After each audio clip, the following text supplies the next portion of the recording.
Las cosas no son como parecen. Esto lo decía Jordan Maxwell, que era un productor de Hollywood, ya una persona mayor, que a lo largo de su vida ha visto muchas cosas y él descubrió que al final, en realidad, nada es lo que parece. Sobre la percepción de la realidad, incluimos la percepción de la libertad. Nosotros creemos que somos libres. Salimos a la calle, encendemos el televisor, compramos, somos ciudadanos, aunque ahora mismo ya no somos ciudadanos, somos consumidores, pero tenemos una falsa percepción de esa realidad. Eso no es cierto, no es lo que está ocurriendo. En realidad lo que somos una raza de esclavos. Una raza de esclavos sometidos desde hace miles de años. Esto no es nuevo, esto es histórico. Si cogemos los libros de historia, nos damos cuenta que a lo largo de los mismos el hombre ha sido una raza sometida. Si cogemos los grandes libros de los principales aurigas, nos damos cuenta que efectivamente el hombre ha estado sometido siempre a los designios de alguna entidad. Hay un ejemplo que pone David Icke, el gran David Icke, y que es para mí un ejemplo muy claro. Él dice actualmente también, que él se siente como una vaca que va por un prado, se siente feliz y está con el resto de las vacas que pastan alegremente y bueno, pues son tratadas bien por los humanos. Entonces, como vaca que es, un día descubre que algo no cuadra. El hombre no se porta tan bien con él sencillamente porque es un filántropo. No, algo pasa. Se acerca a las demás vacas y les dice, no, esperad. Ese camión que viene todos los días a coger a algunas de nosotros, no se las lleva de vacaciones. No se las lleva a otro prado. No, se las lleva a un enorme edificio donde las degüellan, las sacan toda la sangre, las cuelgan degolladas, las hacen paquetitos para que después los humanos las compren y nos coman. El resto de vacas la miraban como diciendo, pero tú estás loca, ¿qué me estás contando? Eso es imposible. Además yo tengo acciones en esos camiones, voy a ganar una pasta. Eso no puede ser cierto. Pues eso es lo que nos ocurre. Nosotros tenemos una falsa percepción de la realidad. La realidad es otra. Lo que pasa es que desde que nacemos nos implantan en nuestro cerebro pequeños programas, pequeños axiomas. Son reglas fijas e inamovibles que cuando alguien intenta derrumbarlas nos negamos. Nos negamos porque sencillamente derrumban todos nuestros pilares de la lógica. Pero si somos analíticos y recurrimos a esa lógica de verdad, nos damos cuenta que estamos en una sociedad de control. Una sociedad en la que el ser humano cada día tiene menos libertad. Ese es el objetivo y aquí vamos a hablar de ello. Como ya he dicho antes, a lo largo de la historia de la humanidad ha habido muchos libros sagrados. En esos libros sagrados se hablaba de divinidades, de deidades que se relacionaban con los hombres. Los sumerios, los babilonios, los egipcios, los hebreos, los mayas, los islámicos, los cristianos, los brahmanistas, todos, incluso los zulúes o los dogones de Centroáfrica, y si nos podemos incluso ir a tierras tan exóticas como los Mungar australianos. En todos cuentan exactamente lo mismo. Existen unas variantes o una serie de aditivos que hacen que la historia parezca diferente, pero no lo es. En realidad la historia siempre es la misma. Alguien nos crea, y nos crea para algo. Nos crea como una raza de esclavos que sirve a esas deidades. La implantación de los reyes, los faraones, los emperadores y los actuales dictadores a todos los niveles no es casual. Esos reyes y esos grandes aurigas que dirigieron los pueblos a unas terribles guerras fratricidas a lo largo de miles y miles de años, no fue casual. Desde el Josué, que arrasó con toda la tierra prometida, los jebuseos, los amaletitas, los hititas, todos los pueblos, Jericó, etcétera, todos los pueblos que arrasó Josué, eso tiene su paralelismo con el resto de las religiones. Los dioses querían imponer su dominio sobre el territorio, utilizando a ese muñeco humano que durante miles de años es lo que hemos sido y desde luego no cabe duda de que en estos momentos seguimos siendo. El desplazamiento de estos aurigas y el crecimiento con el paso de la historia hizo que de repente y en un momento concreto en cada religión aquellos dioses desapareciesen. Hay un momento en la historia del pueblo hebreo, del pueblo cristiano, del pueblo maya, del pueblo hindú, del pueblo que queráis, en el cual sus grandes dioses desaparecen. Esos pueblos se ven descarriados. Nosotros pensamos que es así, pero lo que ocurre es que dejaron una sangre híbrida entre los grandes aurigas que dirigían esas grandes religiones y esos grandes pueblos, que eran los reyes, los emperadores y los grandes dictadores que, como ya he dicho antes, han llevado a la humanidad desgracia tras desgracia. Estos antiguos reyes, cuyo dominio se remonta a hace más de 10.000 años, siguen hoy en día entre nosotros. Su sangre, cuyo vínculo es sanguíneo, se mantiene entre nosotros, en los puestos de la alta oligarquía mundial, y siguen haciendo lo mismo, siguen controlándonos. Pasaron desde Oriente Medio a Europa a través de los llamados merovingios. Curiosamente, el primer rey merovingio era Meroveo. La leyenda dice que Meroveo nació de la mezcla de un hombre y un reptil, o de una mujer y un reptil, un ser reptiloide. Y a partir de ahí comenzó la estirpe de los merovingios, que posteriormente fueron los templarios, que posteriormente fueron la orden de la masonería, que posteriormente invadieron Inglaterra, tomaron el poder de Inglaterra y posteriormente, a través del Mayflower, en 1620, pasaron a los Estados Unidos de Norteamérica, que posteriormente hicieron la potencia mundial número 1, la nueva Roma, el país que conquista el mundo. Podemos encontrar en sus grandes industrias, en su moneda, en sus certificados, en todo aquello que queráis, podemos encontrar su simbología de poder y de control. Ellos siempre han estado ahí. No hay más que mirarlo. Esos símbolos que se remontan al pasado siguen manteniéndose hoy vigentes. El papel del humano en la raza, el papel del humano en el drama de la historia es muy simple. Nosotros trabajamos para ellos.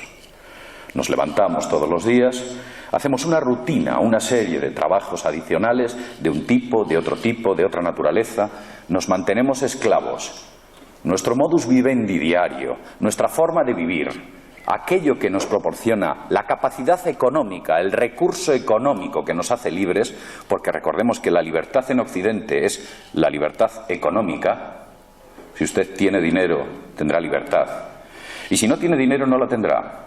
E incluso si no tiene dinero, a lo mejor está cometiendo un delito. Pues eso existe, y la libertad económica la han buscado a costa de saquear nuestro trabajo y nuestro esfuerzo. Nuestro sentido y el sentido que tenemos alrededor del trabajo diario es absurdo. En realidad producimos. Se habla del hombre productivo, el hombre que produce para que un oligarca quizás asentado en una isla del Pacífico, un paraíso fiscal remoto, cobre un 10% de beneficio adicional. Ni siquiera sabe quién es usted. Ni siquiera sabe quiénes somos nosotros. Y le puedo asegurar que todos esos oligarcas que controlan el dinero en estos momentos, en cierto modo nos miran con desprecio. Nos controlan. Ellos saben que nos controlan sin armas. Han creado una estructura social global y una forma de control, de poder jerarquizado tan complejo y tan abstracto que nos mantiene a todos hipnotizados en un control. La mejor forma de controlar a alguien, evidentemente, es sin que esta persona lo perciba. Aquel esclavo que es consciente de su condición es un esclavo que caerá tarde o temprano en la revolución, se revolverá contra su amo. Pero si yo no percibo mi sensación, si yo no percibo mi esclavitud, si yo no soy capaz de percibirla y entro en el juego, en su juego, nunca me levantaré contra algo que no sé que existe. Pues eso es lo que está ocurriendo. Pero ¿quiénes son ellos? ¿Y qué es lo que pretenden? Ellos pretenden someternos. De hecho, ya nos han sometido. Algunos me dicen, ¿cómo podemos luchar contra ellos? Pronto habrá una guerra contra ellos. Yo les digo, no habrá una guerra. Hubo una guerra. Nuestra guerra se perdió hace mucho tiempo.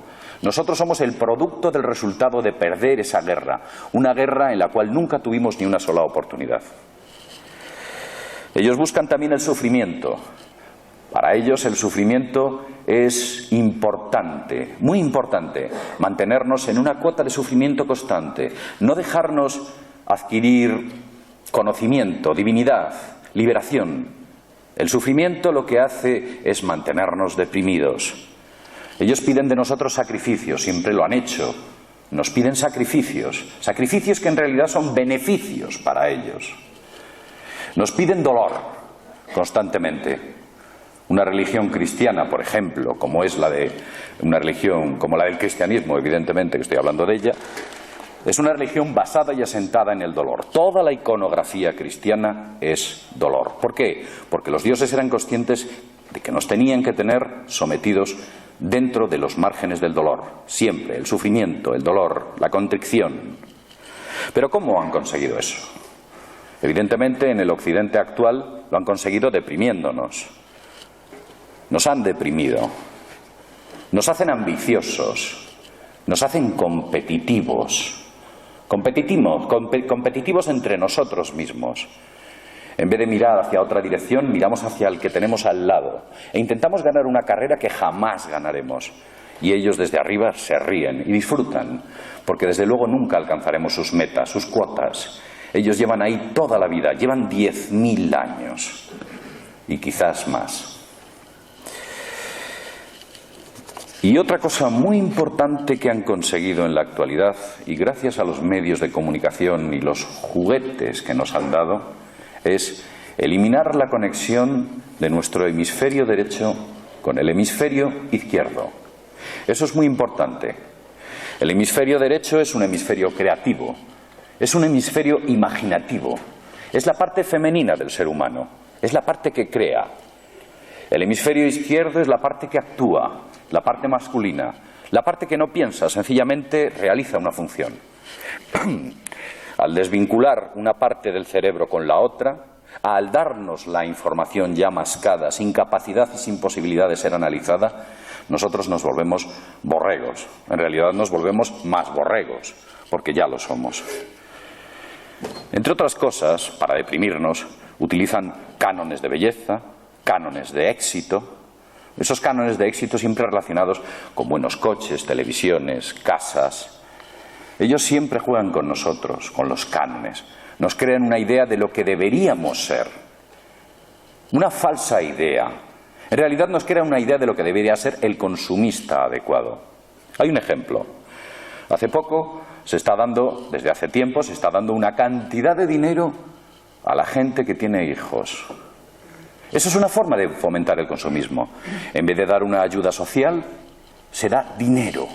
Con ese dinero muchas familias seguramente irán a un gran supermercado y comprarán esa maravillosa televisión de plasma de muchas pulgadas. Pues lo que se hace es fomentar el consumismo en vez de crear servicios sociales que cubran las necesidades de sus ciudadanos. Eso es un grave error. ¿Pero por qué hacen eso? Porque nos consideran consumidores. Entre nosotros, como ya he dicho, nos crean la ambición, nos proponen metas inaccesibles, metas socialmente inaccesibles, laboralmente inaccesibles. Vemos como ese American Dream, ese sueño americano, lo quieren importar dentro de nuestro país o de aquellas fronteras en las que usted se encuentre. Usted va allí y puede triunfar. Eso es falso. Solamente usted podrá triunfar cuando pertenezca a esa élite o esté vinculado a esa élite de la que he hablado al principio.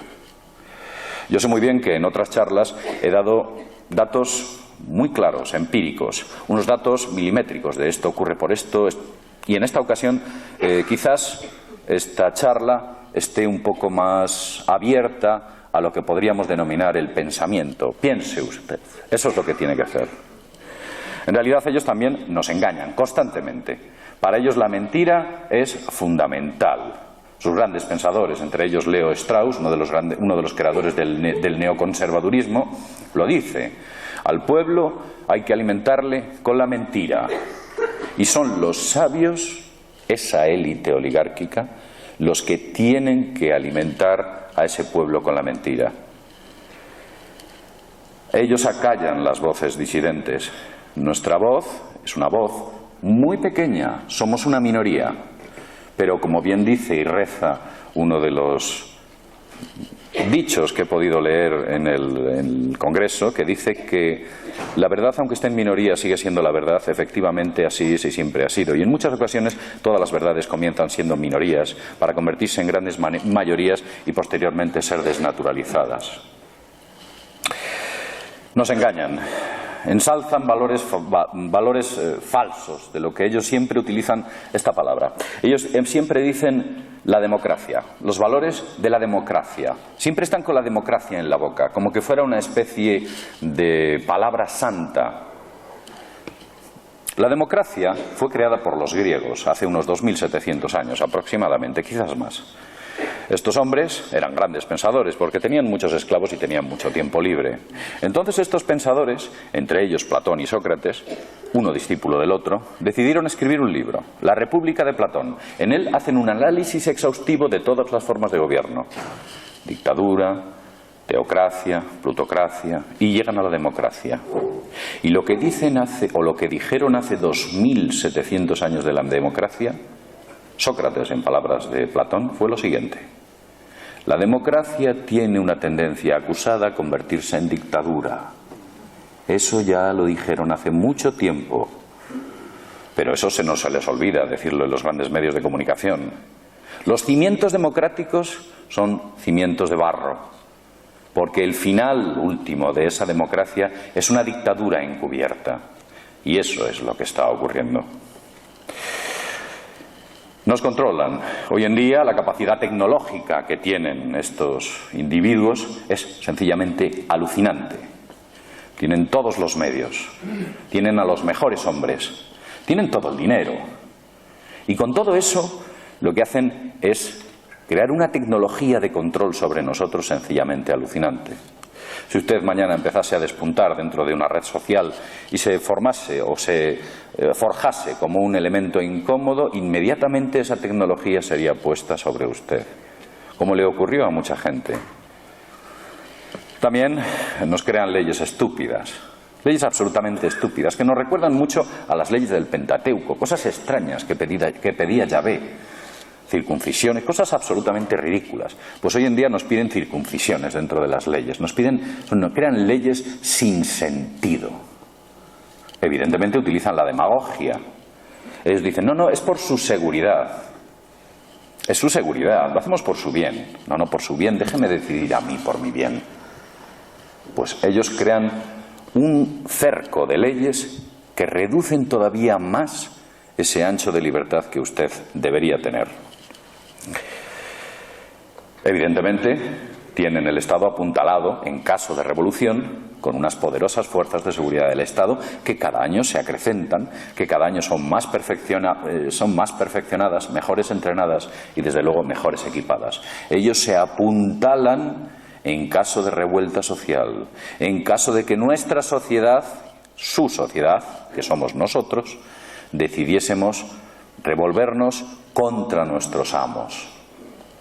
Y saben perfectamente que eso puede ocurrir en un momento en concreto. Pero en realidad, entre nosotros hay policías. Han creado una sociedad policial. Nuestros vecinos, nuestros amigos, gente que nos conoce de cerca. Esto me recuerda bastante lo que ocurrió en el gueto de Varsovia. El gueto de Varsovia fue una zona dentro de Varsovia creada por los nazis.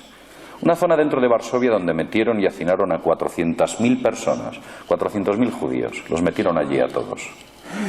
Los nazis no tenían tropas suficientes para controlar a estos 400.000 judíos y decidieron crear una cosa. Decidieron crear una policía judía que controlase a los judíos. Y esa policía se llamaba los Kapo, los Kademenpolizei, los Kapo. Y los capos se volvieron elementos muy crueles con sus propios camaradas y con sus propios compañeros y con sus propios, compatriotas. Eran terribles, torturaban, asesinaban, golpeaban indiscriminadamente. Eran tipos absolutamente crueles. Y sin embargo, eran de su misma clase social, eran de su misma procedencia. No eran nazis. Eran judíos. Pues eso ya ocurrió en el gueto de Varsovia. Nos reprimen, reducen nuestra libertad de decisión al máximo. Nosotros ya no decidimos, ellos deciden por nosotros. Usted no tiene que decidir nada. Yo le digo lo que tiene que hacer. Usted tiene que conocer la ley. Y si no, tengo los medios de comunicación que se la explicarán claramente. Siempre, como ya he dicho antes, con la coartada de la seguridad.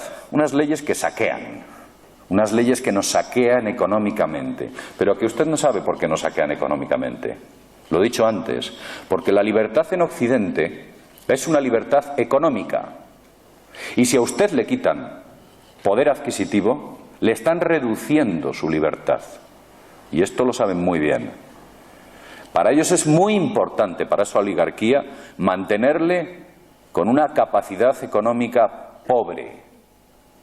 De ese modo, usted es un esclavo reprimido que no se levantará, porque además tiene muchas responsabilidades económicas, hipotecas, tarjetas de crédito, etcétera, que le atan y están cubiertas y protegidas por esas leyes. Por eso he dicho antes que la falta de dinero en el ciudadano occidental puede ser un delito. ¿Pero por qué hacen todo esto? Somos siervos de una poderosa oligarquía. Lo controlan todo. Controlan el dinero. Se encontró una cuenta de Krupp. Krupp es una poderosa familia europea. Una cuenta de Krupp en Suiza que tenía 70.000 millones de dólares. Si pensamos que Bill Gates se dice que tiene 3.500 o algo así millones de dólares, y ya no lo es, según la lista Forbes, uno de los hombres más ricos del mundo, si Krupp tiene 70.000 millones de dólares en una cuenta en Suiza y Krupp es un paje de Rockefeller, ¿cuánto dinero tiene Rockefeller?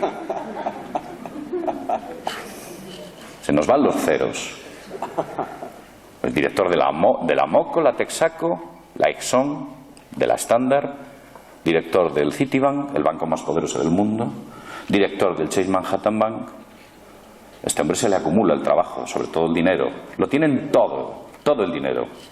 Hay una anécdota muy curiosa, es cuando Aaron Russo, un productor de cine que murió recientemente, era muy amigo de David Rockefeller Jr.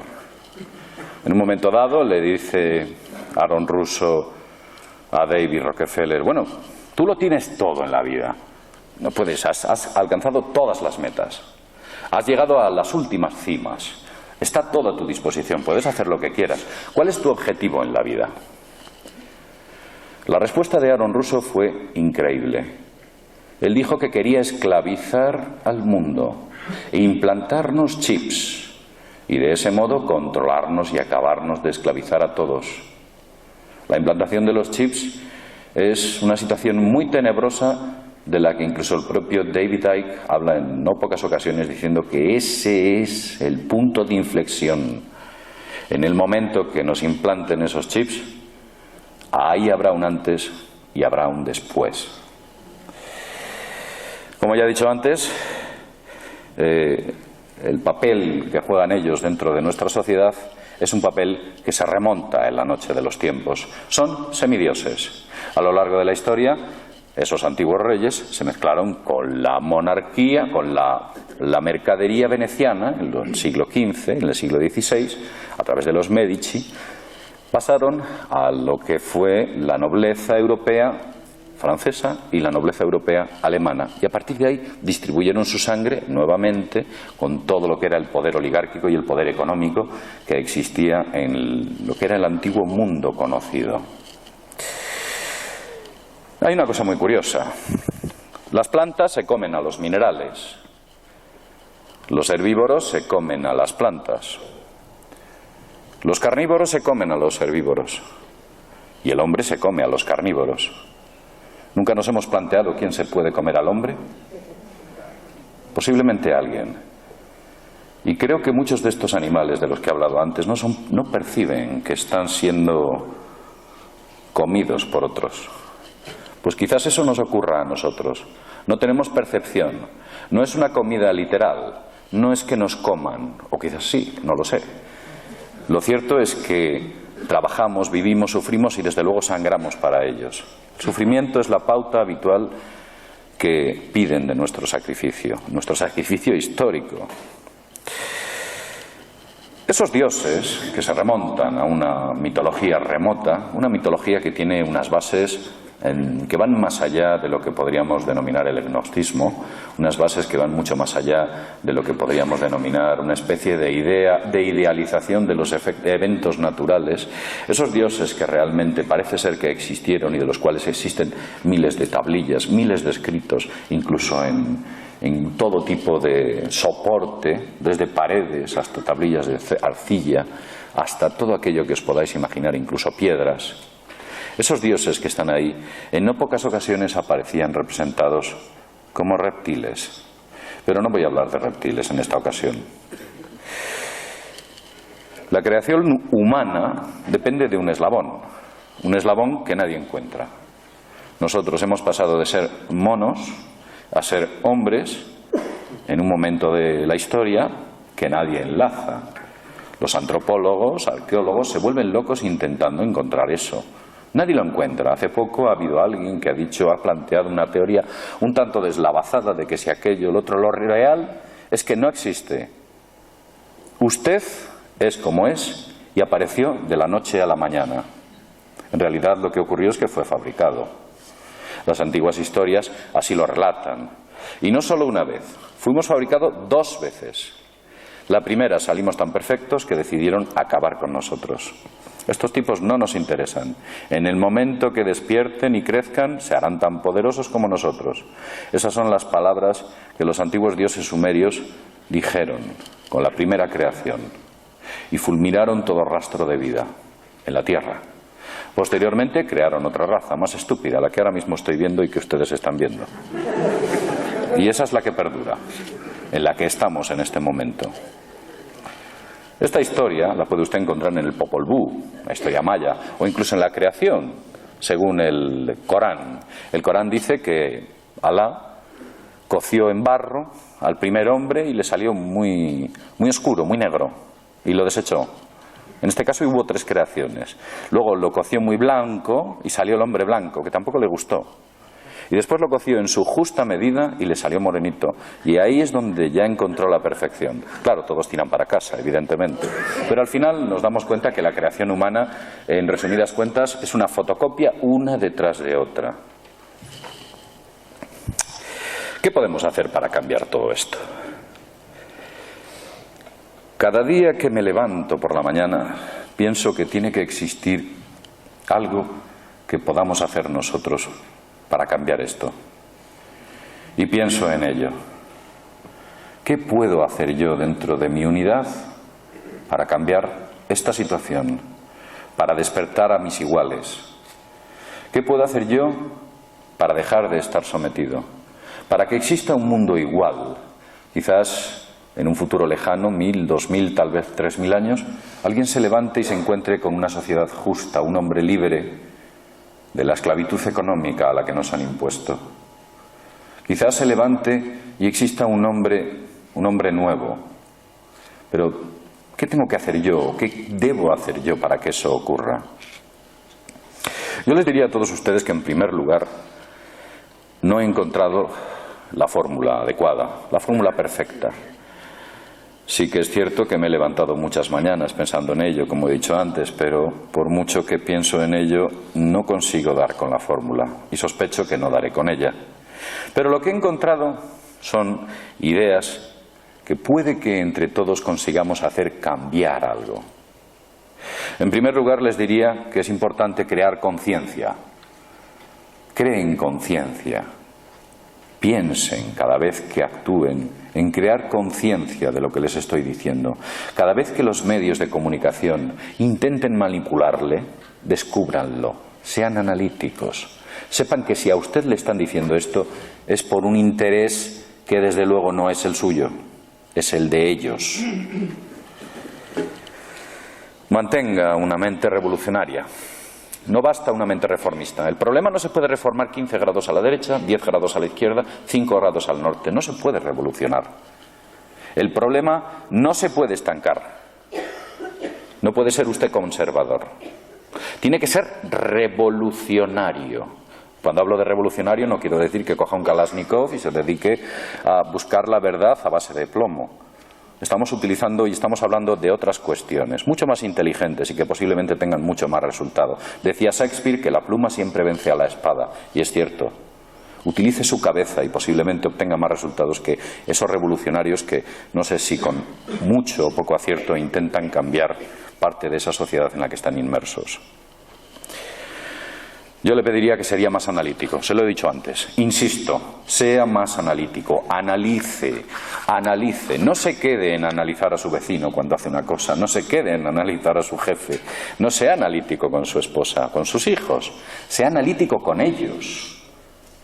Es ahí donde tiene usted que ser analítico. Conspiran contra usted. Lo han hecho durante miles de años.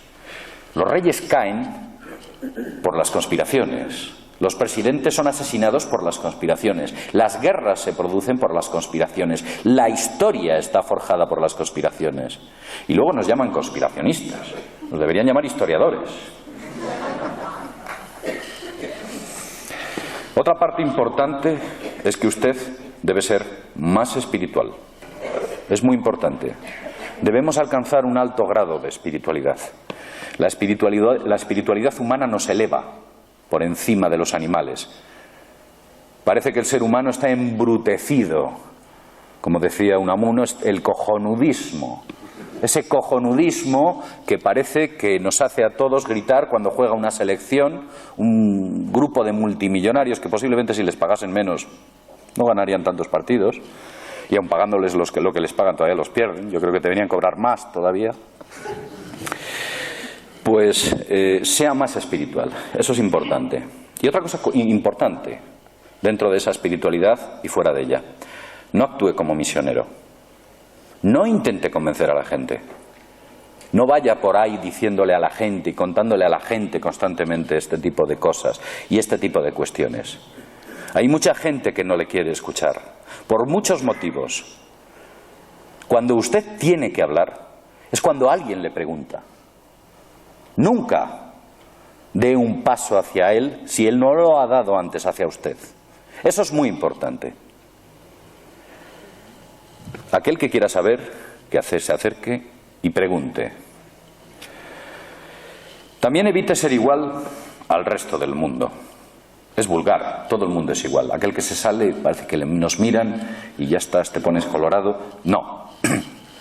Había una persona, disculpad, había una persona que llevaba un coche rosa con unos cuernos en la parte delantera del capó y una serie de luces alrededor.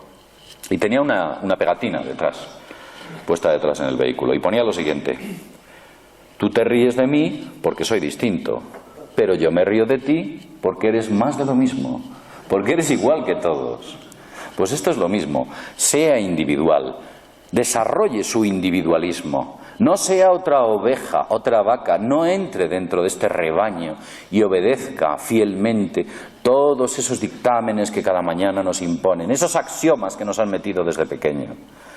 Para ellos es muy importante controlar los métodos de enseñanza. Cada vez que entra un partido político lo modifica, la LOSE, la ley, no sé qué, etcétera. Para ellos es muy importante. ¿Por qué? Y es muy importante meter la religión dentro del espíritu de los niños, porque la religión es una forma de misticismo al castigo que nos crea dudas e inseguridades desde pequeños. Esas dudas e inseguridades son utilizadas por el Estado cuando somos mayores, por el Estado o por otra serie de entidades. Para ellos es muy importante crear un código deontológico de conducta, si no hay religión, también que nos induzca al miedo, a la duda, a la inseguridad. Para ellos es fundamental crear esa inseguridad, plantar esa semilla desde pequeños, porque cuando ese árbol florezca, usted ya no podrá hacer nada contra él. El ser humano es un ser divino, único y exclusivo. Tiene un gran potencial dentro de él. Cada uno de nosotros somos una forma de Dios. Cada uno de nosotros somos una forma creadora. Si el universo existe es porque nosotros lo creamos con nuestra mente. Somos una forma creadora y formamos parte de este universo. Y sobre todo, yo lo que os pediría desde aquí es que nunca rindáis vuestra mente. No rindáis vuestra mente a nada ni a nadie. Manteneros firmes como la auriga, que agarra fuerte las riendas de su carro y agarra a los caballos. Manteneros fuerte con vuestras ideas. No os dejéis derrumbar y no os dejéis guiar por los falsos profetas. O no os dejéis guiar por los grandes profetas, que son, que duda cabe, los más media, que controlan el 99% de la información que llega al ciudadano. Como ya he dicho antes, somos una minoría. Hoy somos una minoría. Quizás dentro de unos años seamos legión, posiblemente. Y sin más, y después de haber dicho todo esto, un placer haber estado hablando con vosotros.